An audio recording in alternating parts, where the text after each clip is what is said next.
I'm just catching up on some late night reading here tonight, and I'm sure most of you know by now that the price for oil has hit $100 a barrel as of today, but it gets worse. It gets actually much worse. I just came across something that I just simply had to share with you.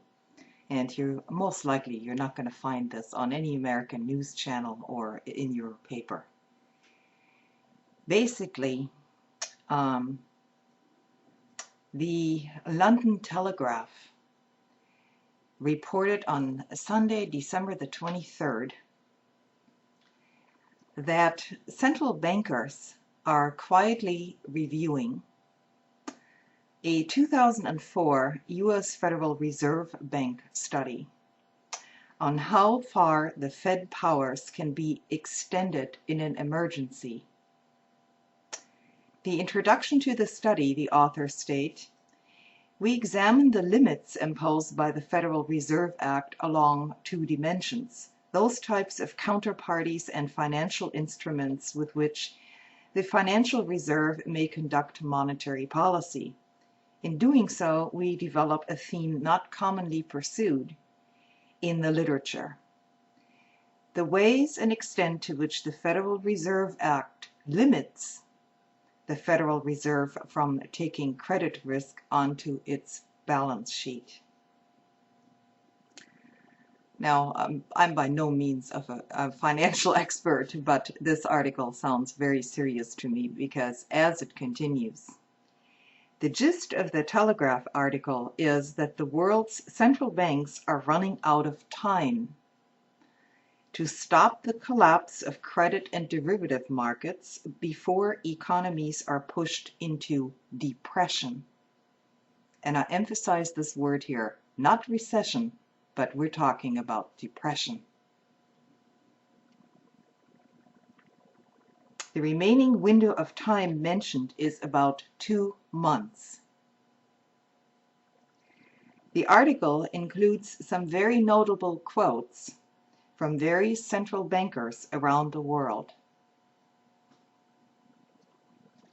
The Bank of England knows the risks. Markets Director Paul Tucker says the crisis has moved beyond the collapse of mortgage securities, and it is now eating into the bedrock of banking capital. We must try to avoid the vicious cycle in which tighter liquidity conditions, lower asset values, impaired capital resources, reduced credit supply, and slower aggregate demand feed back on each other. And it goes on. New York's Federal Reserve Chief Tim Geithner echoed the words, warning of an adverse self-reinforcing dynamic, which is banker speak for a downward spiral. The Fed has broken decades of practice by inviting all U.S. depository banks to its lending window, bringing dodgy mortgage securities as collateral. The kind of upheaval observed in the international money markets over the past few months has never been witnessed in history, says Thomas Jordan, a Swiss central bank governor. The subprime mortgage crisis has hit a vital nerve of the international financial system, he says.